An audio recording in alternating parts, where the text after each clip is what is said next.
I referenced just now how people are being locked up in cage because of their differences, right? But I want to read this to you real quick, and maybe this will bring some understanding of where this reading is going. Dear you, there is always more than one side to an argument, two sides, if not more, to every story, and hundreds of ways to be right. Be different, be at odds, and so on. Today, we suggest that instead of looking for differences, you find a meeting place of agreement and approach this experience with understanding and compassion. Seek common ground to understand how another person thinks or how an alternate plan might be laid. Stay out of judgment too.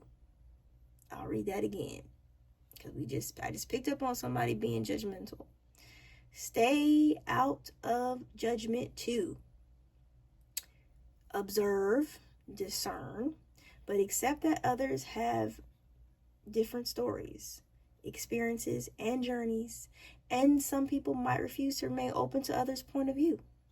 No matter what, you've been presented with a great opportunity to explore a new way of doing things. Once common ground is reached, you're attracting people and situations that enrich your life and bring you wonderful things to learn. Wow, what a lesson that is for all of us, right? Being okay with the fact that people don't always agree with you.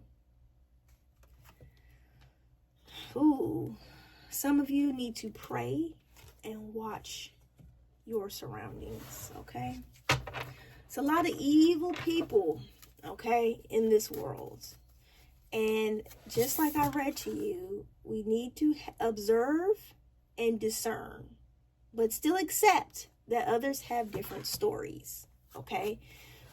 Someone may view marriage differently from you, coming from a background where they probably saw marriages always fail. And they might have a valid point there. Like, I've never seen a successful marriage, so this is how I feel about this. I'm just using, this is a minor example, right? What I'm saying here is pray and watch your surroundings. Be observant, have discernment, okay? You don't have to let everybody in your energy. But